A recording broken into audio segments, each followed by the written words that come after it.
Good morning Himachal. सुबह की ताजा खबरों पर नजर डालेंगे इस न्यूज बुलेटिन में। शुरुआत हेडलाइन से।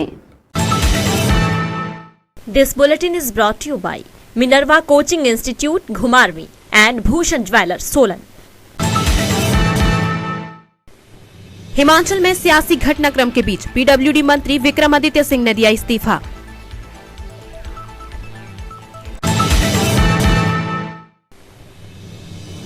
सुक्खू सरकार को सत्ता में रहने का कोई अधिकार नहीं, राज्यपाल से मिले नेता प्रतिपक्ष जयराम ठाकुर।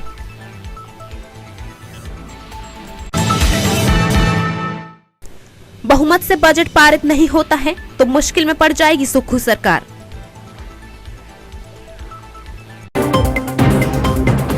अब खबरें विस्तार से। राज्यसभा चुनाव में हुए सियासी घटनाक्रम के बीच पीडब्ल्यूडी मिनिस्टर विक्रमादित्य सिंह ने मंत्री पद से इस्तीफा दे दिया है। बुधवार को राज्य विधानसभा परिसर में आयोजित प्रेस वार्ता में उन्होंने इसका ऐलान किया। उन्होंने कहा कि हिमाचल की 70 लाख आवाम ने सरकार को चुना है और उसके बाद मैंडेट कांग्रेस पार्टी को दिया है। बावजूद इसके हिमाचल जैसे शांत राज्य में इस तरह का घटनाक्रम होना दुर्भाग्यपूर्ण है। 1 साल के घटनाक्रम में विधायकों की अनदेखी हुई है, आवाज दबाई गई। उन्होंने कहा कि शिलान्यास मामले में मेरे विभाग के अफसरों को नोटिस दिए गए, वह वीरभद्र सिंह के कदमों पर चल रहे हैं। प्रियंका गांधी खड़गे को 2 दिन के घटनाक्रम की जानकारी दे दी है और अब हाईकमान को फैसला लेना है। चाहता हूं कि वर्तमान परिस्थिति में मेरा इस सरकार में बने रहना ठीक नहीं है, इसलिए आज मैंने ये निर्णय लिया है that I am resigning from the Council of Ministers। मैं इस सरकार से एक मंत्री के रूप में इस्तीफा दे रहा हूं जो मैंने निर्णय लिया है। आने वाले समय में with due consultation with our people मैं सबसे बात करूंगा, जो हमारे चाहने वाले हैं, हमारे लोग हैं, हमारे समर्थक हैं, उनके साथ बात करके, उनके साथ चर्चा करके, उनके साथ विचार विमर्श करके आने वाले समय में फ्यूचर कोर्स ऑफ एक्शन ना कह सकता हूं, मगर आज मैं केवल इतना साझा कर रहा हूं। विद ऑल ह्यूमिलिटी, विनम्रता पूर्वक तरीके से मैं ये कहना चाहता हूं कि मैं अपने पद से जो है वो अपना इस्तीफा किया जाएगा और मैं फिर से प्रदेश की जनता का दिल की गहराइयों से धन्यवाद करना चाहता हूं। हिमाचल प्रदेश में मंगलवार को राज्यसभा चुनाव में हुई सियासी उठक पटक के बीच अब प्रदेश की राजनीतिक फिजाएं भी बदली बदली नजर आ रही है। नेता प्रतिपक्ष जयराम ठाकुर ने बुधवार सुबह राजभवन जाकर राज्यपाल से मुलाकात की और हिमाचल में पिछले कुछ दिनों से जारी सियासी हालात से राज्यपाल को अवगत करवाया।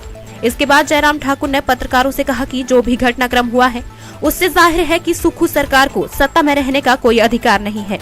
नेता प्रतिपक्ष का कहना है कि जिस तरह का व्यवहार विधानसभा अध्यक्ष का है उससे लगता है कि वह हमारे विधायकों को सस्पेंड भी कर सकते हैं। हमने विधानसभा अध्यक्ष से मांग की है कि कटौती प्रस्ताव भी डिवीजन ऑफ वोट से होना चाहिए।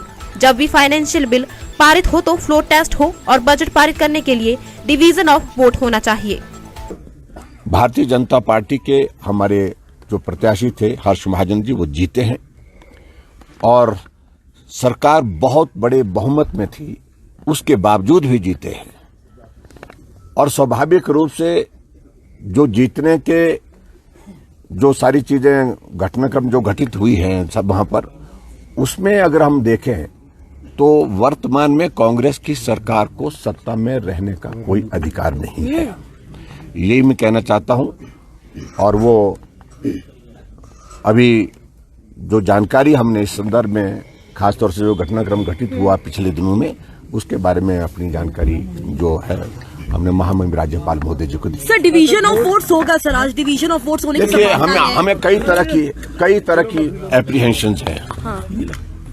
कि जिस प्रकार से व्यवहार विधानसभा अध्यक्ष का है वो हमारे विधायकों को सस्पेंड कर सकते हैं ताकि कॉम्फर्टेबली बजट को पारित किया जा सके। ये भी एक आशंका है जो हम जाहिर कर रहे हैं।